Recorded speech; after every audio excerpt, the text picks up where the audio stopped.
9절에서 12절까지 제가 봉독해 드립니다. 그는 진노하사 나를 찢고 적대시하시며 나를 향하여 이를 갈고 원수가 되어 날카로운 눈초리로 나를 보시고 무리들은 나를 향하여 입을 크게 벌리며 나를 모욕하여 뺨을 치며 함께 모여 나를 대적하는구나. 하나님이 나를 악인에게 넘기시며 행악자의 손에 던지셨구나. 내가 평안하더니 그가 나를 꺾으시며 내 목을 잡아 나를 부서뜨리시며 나를 세워 관역으로 삼으시고. 아멘. 예. 우리는 성경을 통해서 늘 본문에 복음을 초청하고 예수님을 초청해야 본문의 내용이 풍성해진다. 성경 전체가 그야말로 들썩들썩한다.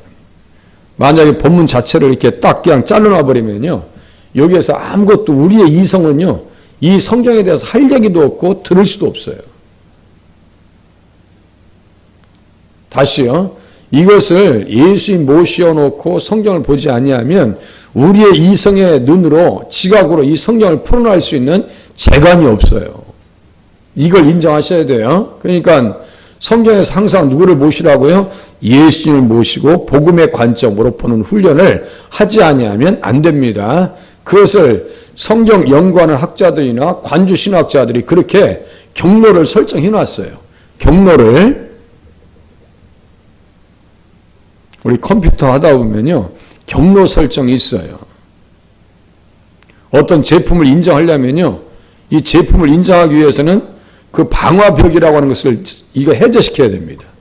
그럼 인증이 안 돼요. 왜냐하면 제품 인정하는 프로그램이 방화벽에 의해서 막혀버립니다. 우리의 이성이 그렇게 되면 안 돼요.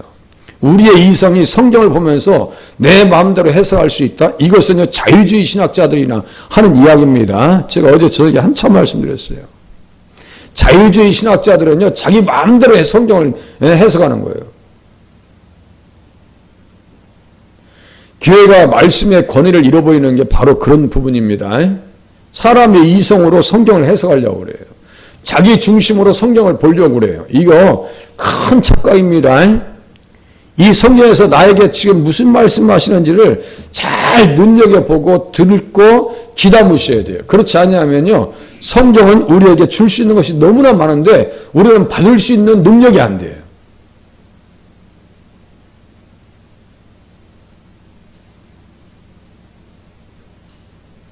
예전에 어떤 분이 그런 예화를 하시더라고요. 예, 집에 종들이 많은데 명절 때 되니까 이제 주인이 시킨 거예요. 옛날에 이렇게 샌내끼라고 나요? 이거 꼬는 거, 집단으로 꼬는 거? 예, 샌내끼? 새끼줄? 이름도 다 잊어버렸네, 아직. 그거 해가지고 몇 단을 치면서, 야, 이거, 밤새도록 이거 좀 꼬라 하겠더니, 아주 게으른 사람은 막 동아줄처럼 이렇게 꼬가지고 자기 분량한 대로 다 줬을 거 아니에요? 그래서 줬는데 어떤 사람이 이렇게 꼬고 몇 미터 쓰지도 않고 그냥 하지도 않고 그냥 널브러 자더래요. 어떤 종은 그냥 얇게 쏘면서 그냥 그건 그냥 주인이 원하는 방식으로 다 새끼줄을 해가지고, 예? 길게 막 몇십 미터를 해놓은 거예요. 너희들 명절 됐으니까 여기 엽전 있거든? 다 그 샌내끼에다 다 껴가라. 그러니까 누가 많이 껴갔겠어요? 주인의 뜻대로 해야 돼요. 주인의 뜻대로 해야 받을 수 있는 게 많아요. 성경도 하나님께서 원하시는 방식대로 해석해야 우리가 얻을 수 있는 게 많아요. 내 생각대로 그냥 동아줄 이만한 거 해놓고 거기다가 엽전 몇 개나 빼갖고 왔어요. 요만큼 받아놓고. 그런 마음으로 성경을 보셔야 되는데 예수님을 모셔야 됩니다. 예수님을 모시고 성경을 보셔야 돼요. 그는 진노하사 나를 찢고 적대시하셨다. 욥을 적대시하신 것처럼 예수님도 하나님께서는 이 땅에 계셨을 때 우리의 죄를 짊어지고 가셔야 되기 때문에 하나님께서 적대시하셨어요. 그러니까 우리는 욥의 고난을 통해서 누구의 고난을 보셔야 돼요? 예수님의 고난을 보실 수 있어야 됩니다. 그거 어제 한참 찾아봤어요. 그래서 그들은 연회에서 망령되이 조롱하는 자같이 나를 향하여 그들의 이를 갈도다. 예수님을 향해서도 그렇게 이를 갈죠. 그렇게 하고 스데반을 향해서도 이를 갈았다고 같이 찾아봤어요. 그런데 이제 그렇게 이를 갈고 이 땅에서 예수님을 대적하고 믿는 사람들 대적했던 사람들은 나중에 예수님 오실 때 어떻게 될까요? 자기들이 이를 갈아야 돼요. 그게 뭐예요? 자기들의 슬픔을 감당하지 못하는 거예요. 내가 왜 이렇게 됐을까? 그게 뭐예요? 마태복음 22장에 보니까 예복을 입지 않은 사람을 주님께서 말씀하세요. 그 예복 입지 않은 사람 누구야? 네가 왜 예복을 입고 안 들어왔어? 그러니까 유구무원이요. 그러니까 어떻게 하냐면요. 임금이 사환들에게 말하되 그 손발을 묶어 바깥 어두운 데에 내던지라. 거기서 슬피 울며 이를 갈게 되리라. 완전 입장 바뀝니다. 이 입장이 바뀌어버려요. 주님을 향해서, 교회를 향해서, 기독교를 향해서 적그리스도의 역할을 한 사람들 나중에 자기 스스로 이를 갈게 돼 있습니다. 입장 바꿔버립니다. 그게 하나님의 공이요. 그죠? 그게 하나님의 공이요. 하나님의 방식대로, 하나님께서 원하시는 방식대로 살아야 되는 거예요. 예복은요, 행동입니다. 새 사람의 옷과 옛 사람의 옷이 있죠? 새 사람의 옷은 행동이라고요. 예수 잘 믿는 거예요. 믿음과 행동은 같이 가는 겁니다. 예복을 안 입었어요? 나가. 예수 믿었어, 안 믿었어? 믿는 사람들은 새 옷을 입은 사람이고 의의 옷을 입은 사람이고 빛의 갑옷을 입은 사람이에요.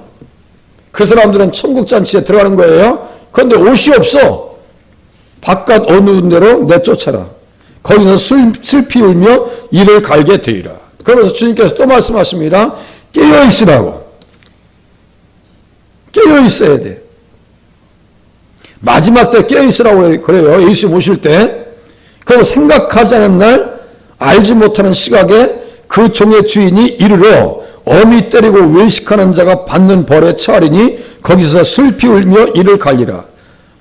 그 악한 종, 무익한 종, 좀 전에 우리 종리에 대한 비유 말씀드렸죠? 전혀 샘내끼를 끄는데 그냥 새끼줄을 끄는데 주인의 뜻에 이만큼 끄고 그 뭐 했을 거예요, 그걸? 악한 종, 무익한 종을요, 어떻게 하냐면, 어미 때리고 외식하는 자가 받는 벌에 처하리니 거기서 슬피 울며 이를 갈리라. 악한 종이 돼서는 안 됩니다. 의로운 종이 되셔서 마지막 주님 오시는 날에 칭찬받는 자리에 서시기를 바랍니다. 누구처럼요? 2달란트, 5달란트 받은 사람처럼. 착하고 충성된 종이라고 하는 말을 듣죠? 예수님에게. 그런데 1달란트 받은 사람들은 뭐예요? 주인의 뜻을 헤아리지 못해요. 주인의 뜻을 헤아리지 못해요. 그러니까 그 1달란트 받은 사람도 뭐라고 그래요? 주인이여 당신은 굳은 사람이라. 그러니까 주님께서 악하고 게으른 종 하면서 이 무익한 종을, 여기 나오네요. 이 무익한 종을 바깥 어두운 데로 내쫓으라. 거기서 슬피 울며 이를 갈리라. 잘 들으세요. 은혜 받았어요. 은사를 받았어요. 그게 달란트입니다. 달란트예요. 은혜 받았어요. 그럼 역할이 있어요, 없어요? 있습니다. 직분을 받았어요. 직분 받았습니다. 역할이 있어요. 권사님 직분을 받았어요. 집사의 직분을 받았어요. 이거 놔버리면 안 됩니다. 놔버리면 안 돼요. 그러니까 제가 그렇게 안타까운 거야. 교회에서 직분 받았음에도 불구하고 감당을 못해가지고 스스로 꺾여나가는 사람들 있죠? 정말 불쌍한 거예요. 그래도 앞마당은 밟고 다녔으니까 천국에 앞마당이 있는지 몰라도 앞마당에 가 있지는 않겠나. 제 바람이에요. 저 바람. 제 바람. 성경에 없는 제 바람. 앞마당이라도 밟고 있으면 좋겠다. 지금 직분을 받아가지고 엉망으로 신앙에 살아가는 사람들이 너무나 많습니다. 사명이요. 직분은 사명이요. 은사도 사명이요. 기도도 사명으로 하셔야 돼. 무엇인지 사명입니다. 그 사명을 뭐와 거래하시면 안 돼요? 나의 기분과 나의 감정에 의해서 거래되시면 안 됩니다. 나의 환경에 의해서도 거래되시면 안 되는 거예요. 생각해 보세요. 뭐 때문에 살아야 되는데요? 뭐 때문에 무슨 은혜로 지금까지 살아왔는데요? 잘 사셔야 돼요. 그래서 주님께서 말씀하십니다. 좁은 문으로 들어가라고. 좁은 문으로. 그렇지 아니하면 슬피 울며 이를 갈게 되리라. 너희가 아브라함과 이삭과 야곱과 모든 선지자는 하나님 나라에 있고 오직 너희는 밖에 쫓겨난 것을 볼 때 거기서 슬피 울며 이를 갈리라. 사람들이 동서남북으로부터 와서 하나님 나라의 잔치자리에 참여하리니 어떤 사람은 하나님 나라의 잔치자리에 참여하고 어떤 사람은요 밖에 쫓겨나와서 슬피 울며 이를 갈게 되리라. 적그리스도의 세력으로 살면 안 된다고. 우리는 그런 사람은 아닐지라도 예수 잘 믿어서 살아가실 수 있기를 바랍니다. 생각해 보세요. 예수 잘 믿는다는 것은 욕과 같이 다시요. 고난은 선택 과목이 아닙니다. 필수 과목입니다. 고난은 필수 과목이요. 목회자만 눈물 없이 갈 수 없는, 눈물 없이는 갈 수 없는 길. 제가 그 말 많이 들어봤어요. 어떤 때 비꼬면서 얘기하더만요, 또. 눈물 없이 갈 수 없는 길을 어떻게 선택했냐. 참. 그러면서 비꼬 어떤 경우는 그런 사람은요, 신앙생활이 엉망이야. 본인도 뒷감당이 안 되더라고요. 저만 그런 게 아니에요. 목회자만 그런 것이 아니라 성도들도요, 눈물 없이는 갈 수 없는 길인 줄로 깨달으시기를 바랍니다. 눈물 없이 어떻게 천국 가요? 많이 눈물을 쏟으셔야 돼. 그 눈물을 주님께서 어떻게 하신다고 했어요? 눈물병에 받아주시겠다고 말씀하셨습니다. 그건 뭐예요? 위로해 주시겠다는 거예요. 다 기억해 줄게. 너 나 때문에 힘들었지? 새벽에 잠도 못 잤구나. 그래, 마음대로도 쓰지도 못했구나. 나 때문에. 11조 한다는 게 그게 쉽습니까, 그게? 정말 저희 교회 성도님들 헌금 생활 하시는 거 보면요. 정말 이게 피와 살이요. 저는 그렇게 생각합니다. 피와 살이요. 10만 원 하시는 것은 저는 100만 원으로 알고 있습니다. 10만 원 헌금하시면 100만 원 헌금하시는 거지. 그 믿음으로 하시는 거 아니에요? 다 주님의 것이니까.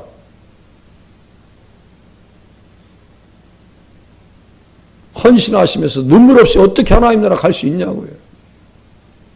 자, 고난의 산 증인들입니다. 베드로도 그렇고요. 고난의 산 증인이라고 그래요. 욥도 고난의 산 증인입니다. 히스기야도 쉽지 않았습니다. 히스기야 칭찬받죠? 그런데 그 과정을 보면 어려웠어요? 쉬웠어요? 어려운 정도가 아니에요. 우리는 욥과 히스기야와 다윗 앞에요. 어렵다는 얘기를 못해요. 다 이 사람들은 예수님 바라보면서 신앙생활을 했습니다. 이 사람들은 다 주님이 자기를 향해서 이빨을 가는 것처럼, 사자 이빨을 가는 것처럼 이를 갈고 원수가 되어 나를 향하여 그런 진노하사 나를 찢고 적대시하시며 똑같은 경험을 합니다. 이사야서 38장 봐보세요. 요쪽 뒤에 보면 시잠전 아사 있죠. 이사야서 38장. 38장 구약성경 1014페이지 정도 나오는 38장 13절 1013페이지. 그 타이틀 자체가요, 히스기야 왕의 발병과 회복이에요. 발병과 회복. 지금 욥도 발병과 회복이죠? 발병과 회복이요. 그런데 그 과정은 너무너무 힘들고요. 13절 보세요. 내가 아침까지 견디어 싸우나 주께서 사자같이 나의 모든 뼈를 꺾으시오니 조석간에 나를 끝내시리라. 주께서 사자같이 나의 모든 뼈를 꺾으시오니 조석같이 나를 끝내시리라. 이 경험, 목숨이 푹푹 다 떨어졌다는 경험 있죠? 그 경험, 경각에 달려있는 그 경험을 통해서 누굴 만나는 거예요? 예수님 만나는 줄로 깨달으시길 바랍니다. 우리가 고난 중에 있을 때 그 시간은 누구 만나는 시간이에요? 예수님 만나는 시간인 줄로 믿으시기를 바랍니다. 예수님 만나는 시간이에요. 지금 그 순간은 예수님 앞에 가는 시간이에요. 그러니까 죽음이 성도에게는 의로입니다. 믿지 않는 사람들에게 죽음은 뭐예요? 저주입니다. 맞죠? 그래서 14절 보세요. 나는 제비같이 학같이 지적이며 비둘기같이 슬피 울며 내 분이 쇠하도록 앙망하나이다. 여호와여 내가 압제를 받사오니 나의 중보가 되옵소서. 중보자, 보증자 되시는 아라부라고 하는 단어를 쓰는데요. 주님이 나를 보장해 주시라는 얘기예요. 우리는 너무너무 마음이 슬플 때 새소리도 슬프게 들려옵니다. 그 경험하셨어요? 새소리도 왜 이렇게 구슬퍼? 에? 비둘기 소리도 막 슬퍼서 막 우는 것 같아. 그런 것 같아요. 짐승의 소리도 슬피 들립니다. 나는 제비같이 학같이 지적이며 비둘기같이 슬피 웁니다. 다 그런 경험을 합니다.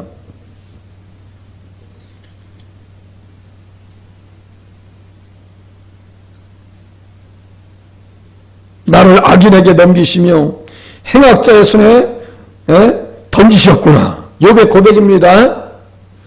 나를 악인에게 넘기시며, 그 당시에 악인은 어떤 사람들이 있어요? 갈대아인과 스바 사람들입니다. 갈대아인과 스바 사람들이요. 하나님은 진노하사 나를 찢으셨다, 적대하셨다 그래요. 온몸도 다 그냥 상한 것들을 경험했지만요, 마음도 천갈래 만갈래로 찢어졌습니다. 여러분들 생각해 보세요. 사업장이 다 멸망했어. 막 불에 다 없어져 버립니다. 강도들이 와서 다 가져갑니다. 자녀들은 하루아침에 사고 나서 죽습니다. 마음이요 천갈래 만갈래 찢어지는 것 같아요. 그런 경험을 한 사람이 욥입니다. 그래서 욥은 슬픔과 고난을 겪는 그리스도의 모형이었습니다 라고 주석합니다. 다시요, 욥은 슬픔과 고난을 겪는 그리스도의 모형이었습니다.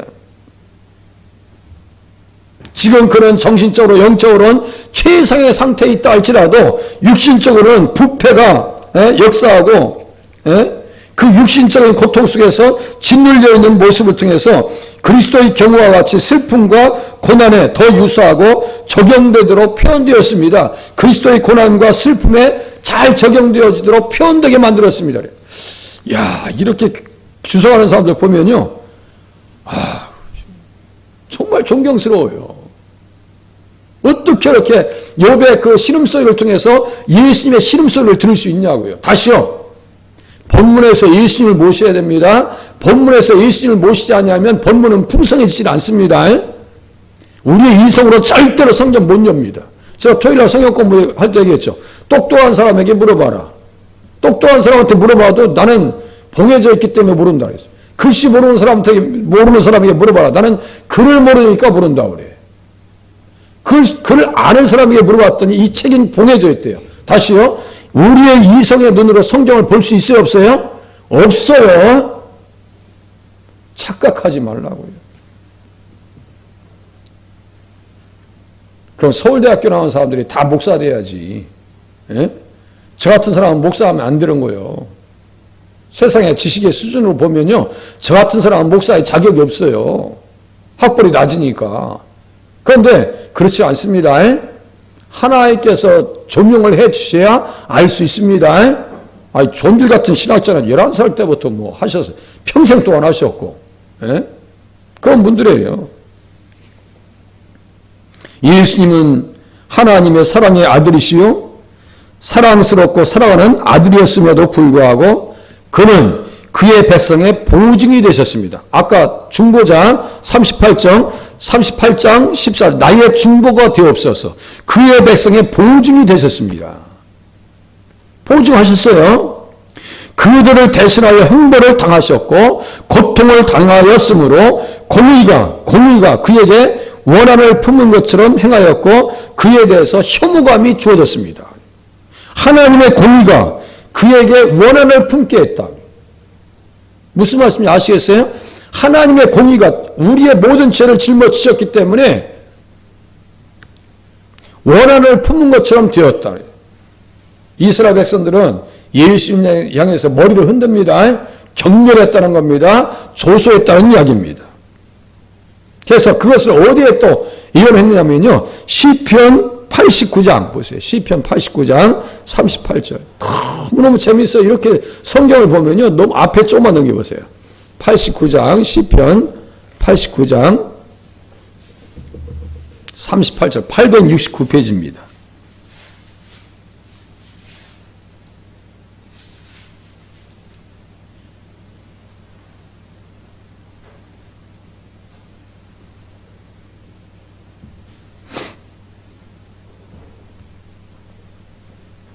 (89장) 38절 보세요. 제가 읽어드릴게요.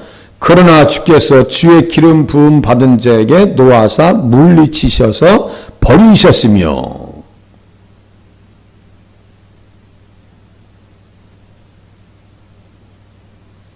그의 관을 땅에 던져 욕되게 하셨으며 그의 모든 울타리를 파괴하시며 그 요새를 무너뜨리셨으므로 욕을 당하나이다. 이렇게 써 있어요. 지금 여기 기름 부음 받은 자가 누구예요? 기름 부음 받은 자, 여기 메시아입니다. 예수님이에요. 여기다가요 그렇게 써놓으세요. 기름 부음 받은 자, 여기 시편 38장 89장 38절 기름 부음 받은 자, 여기 메시아예요. 메시아. 89장 38절 주의 기름 부음 받은 자 이렇게 놓고요. 욥기 16장 9절에서 12절까지 이렇게 쓰면 더 좋아요. 그러면서 어떻게 주석을 하는지 제가 읽어드릴게요. 그렇습니다. 그는 말합니다. 당신은 당신의 기름 부음 받은 자를 버리시고 미워하셨습니다. 왜 버리셨어요? 왜? 예수를 왜 버리셨어요? 왜 미워하셨어요? 하나님께서 왜 미움을 당하게 하셨어요? 왜? 누구 때문에요? 네? 나 때문이요. 나 때문에. 나요, 나. 내가 미움받고 내가 저주받아야 되고 내가 비웃음을 당해야 되고 내가 침뱉음을 받아야 되고 내가 뺨을 맞아야 되는데 예수님께서 대신 당하신 거예요. 내가 십자가에 달려들었는데 예수님께서 대신 짊어지신 거예요. 그거 하나만 제대로 깨달아도요, 신앙생활 대충 할 수가 없습니다.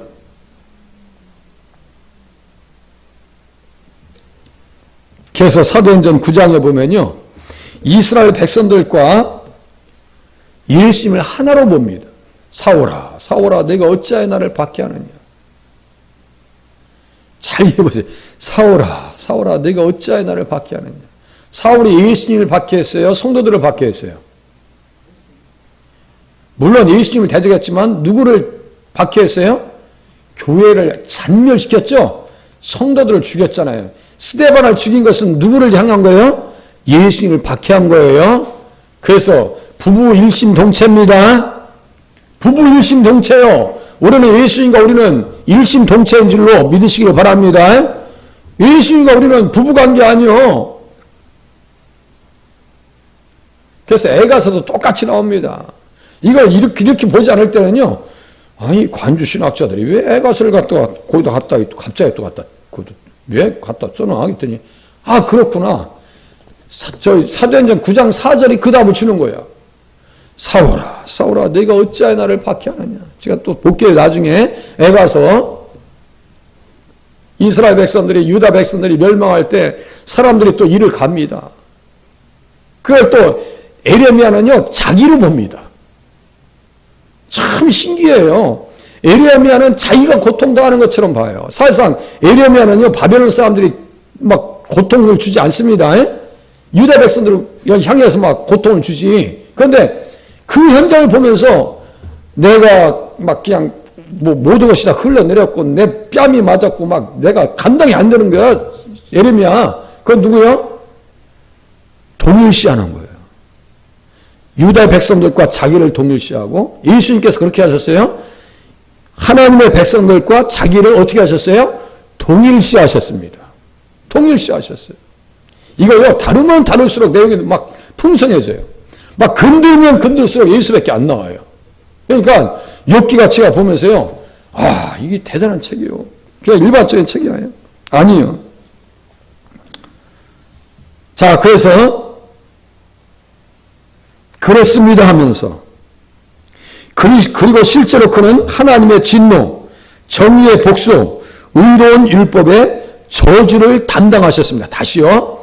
의로운 율법, 정의의 복수, 하나님의 진노, 의로운 율법의 저주를 누가 담당하셨다고요? 예수님께서 담당해 주셨습니다. 그 주님을 오늘 하루 마음껏 찬양하시는 한 날이 되실 수 있기를 바랍니다. 기도하시겠습니다. 내일 또 계속해서 같이 보겠습니다.